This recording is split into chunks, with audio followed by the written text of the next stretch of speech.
Good evening from Los Angeles. I'm Lawrence O'Donnell, in for Keith Olbermann.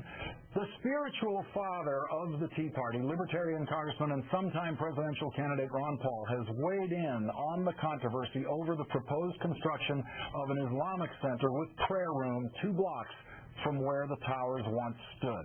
And in our fifth story tonight, Mr. Paul plainly, powerfully, does the following. 1, defends the right to build the center there.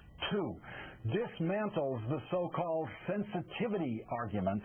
And 3, reveals what he thinks is the true motive of the Republican mosque opponents. Mr. Paul issued a statement on his website. The headline, Ron Paul to Sunshine Patriots, stop your demagoguery about the NYC mosque. Mr. Paul has previously drawn Republican anger for standing up against the war in Iraq, U.S. torture, and infringement on personal liberties in the name of safety. But this time, well, you just have to hear this. Quote, the fact that so much attention has been given the mosque debate raises the question of just why and driven by whom. In my opinion, it has come from the neoconservatives who demand continual war in the Middle East and Central Asia and are compelled to constantly justify it. They never miss a chance to use hatred toward Muslims to rally support for the ill-conceived preventative wars. They just want everybody to be sensitive and force through public pressure cancellation of the mosque construction. This sentiment seems to confirm that Islam itself is to be made the issue, and radical religious Islamic views were the only reasons for 9/11. The justification to ban the mosque is no more rational than banning a soccer field in the same place because all the suicide bombers love to play soccer. Defending the controversial use of property should be no more difficult than defending the First Amendment principle of defending controversial speech.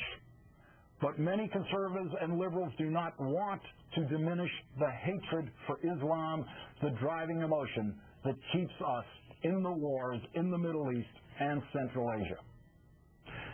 This is all he says about hate and Islamophobia. And right on cue came yesterday's protest against the proposed Muslim center. A black man wearing a cap was targeted by protesters and called a coward. Someone shouting, he must have voted for Obama.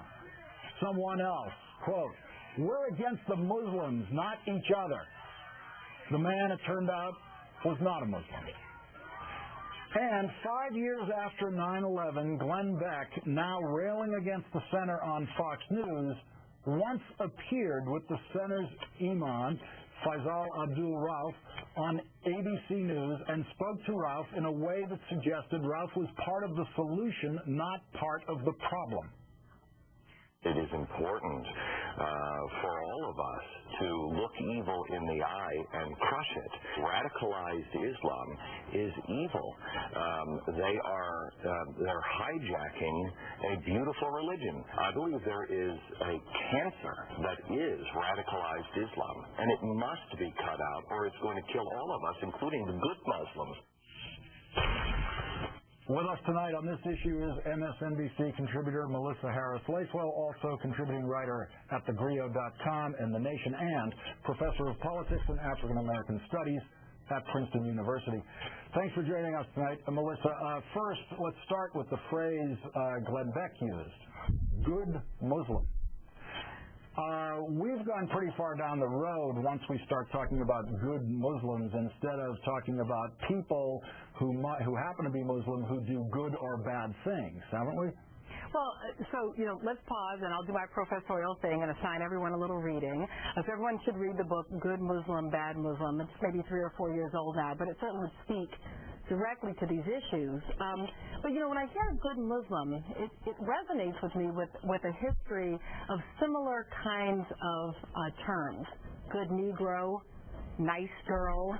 Both of those terms, when people were called good Negroes or good colored folks, or were called nice girls or good women, as compared to, for example, feminists or civil rights workers, it was a way of suggesting that a person from a group that is an outsider group, when they conform to the interests of the state, are necessarily defined as good.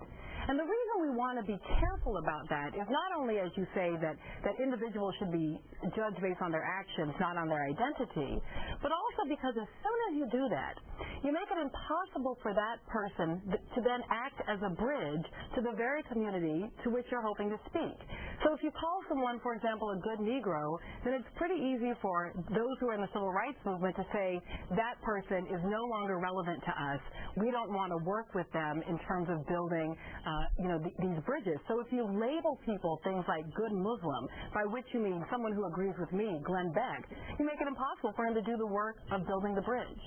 And isn't there a presumption in the cultural semantics of a phrasing like good Muslim or good Negro that those people are not normally good? And if you're talking about one that is good, you must specify that because that's the exception.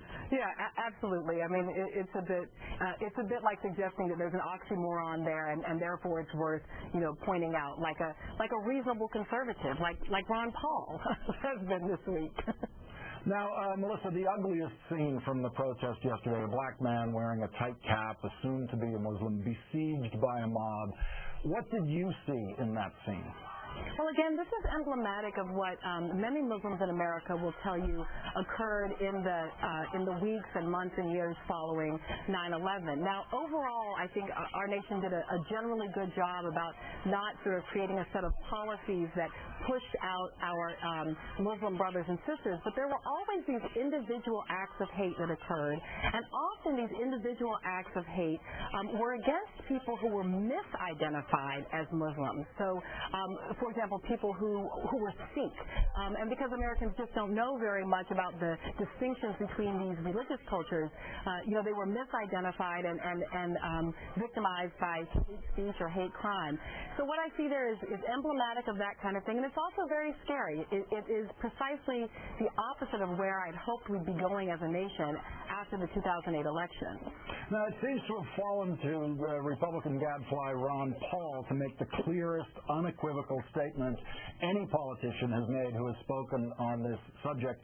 What do you make of Congressman Paul's statement, and why is he alone so seemingly fearless in the face of this controversy?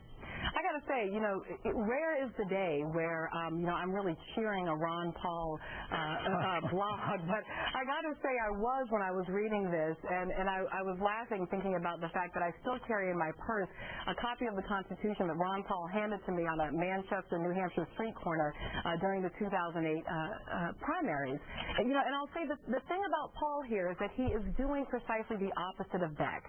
He is calling Americans to our highest and best ideals. And the point about America's best ideals isn't that we all agree on one set of policies or one ideological position. It's not that we will all become progressive, but rather that what we agree on is a set of precepts about how we engage one another in our social, political, and economic world. Now, I'm more interested in some issues of egalitarianism and justice, and Ron Paul is more interested in issues fundamentally of liberty. But those two, that concern about justice and about liberty, about equality and freedom, those are the core American principles. And when you call Americans back to that, instead of appealing to the very lowest common denominators of ethnic anxiety and racial and religious hate, that's when you end up with an American public discourse that can be about ideas, can be about real policy, and no longer has to be about this sort of fear-mongering and stereotyping. MSNBC contributor Melissa Harris-Lacewell, also contributor at thegrio.com and The Nation, and, of course, professor at Princeton University. Thanks for your time tonight, Melissa. Always nice to talk to you, Lawrence.